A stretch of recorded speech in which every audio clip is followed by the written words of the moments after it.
Japan's welfare state embodies familialism, whereby families, rather than the government, provide the social safety net.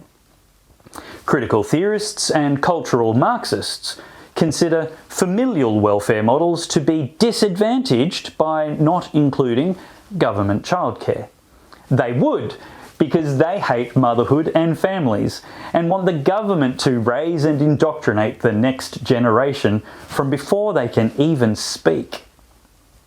After encountering people myself who spend their professional lives supporting childcare centres to promote transgender acceptance amongst the precious vulnerable children, I think the sooner we bring our kids home to the safety of full-time mothers, the better for our kids and culture.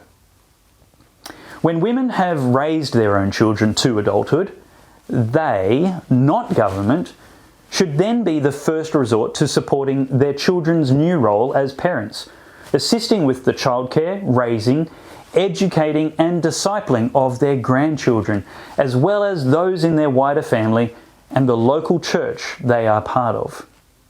We have a crisis in aged care with a shortage of places and carers, but how many places could be freed up if families were the first resort for the loving support no facility can offer? It's not preposterous. It's just not our culture. In nations like Japan and most of Asia, the average household consists of 3 generations. It is the nuclear family which is defined as only 2 generations, a Western cultural value, which I think has made us poorer and undoubtedly more reliant on big government. And yes, some people don't have the families to support them, and some have dysfunctional families, or families that, after decades and generations of individualism and dependence on government, families are in no financial position to support them. But the biblical model for such not uncommon scenarios is then that the local church would support those in its congregation which need a social safety net. That's not socialism, as many have vainly imagined. It's Christian charity, and it's not compelled by governments, but voluntary, compelled by the love of Christ in our hearts.